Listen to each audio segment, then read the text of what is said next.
How would you describe the Holocaust, you might ask?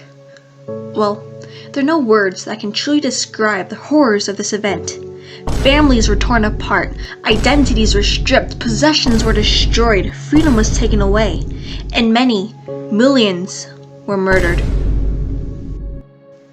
This devastating tragedy would shatter many survivors' worlds.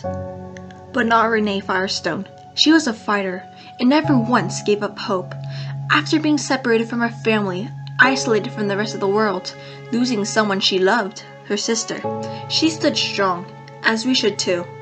We know what it's like to be isolated, separated, and even to lose a loved one. What we are experiencing now, COVID-19, I know can never be compared to the terror of the Holocaust, but it gives a sense to us about the fear and the pain Firestone experienced. We can see the relationship between her world and our world today.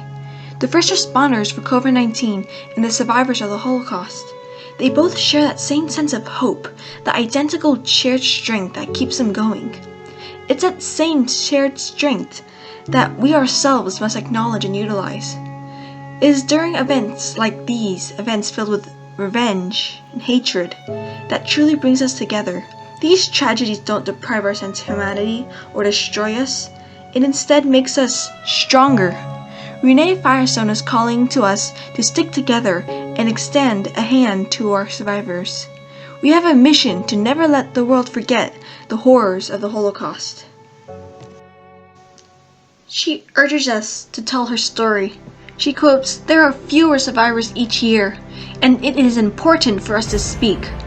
We have a responsibility to remind the world, to warn them what has happened. We have to start teaching our children. We can't be afraid to tell them. Our children have to know what happened." You see, more than ever, at a time when it's easy for fear and hate to take the place of compassion and kindness, it is up to us to spread the history of the Holocaust and advance human rights to combat prejudice, hatred, and indifference. We need to take this moment to choose acceptance, understanding, and respect. But we can't do this alone. We must unite, stand strong, never give up hope, for together we can shape the future of our world. Together.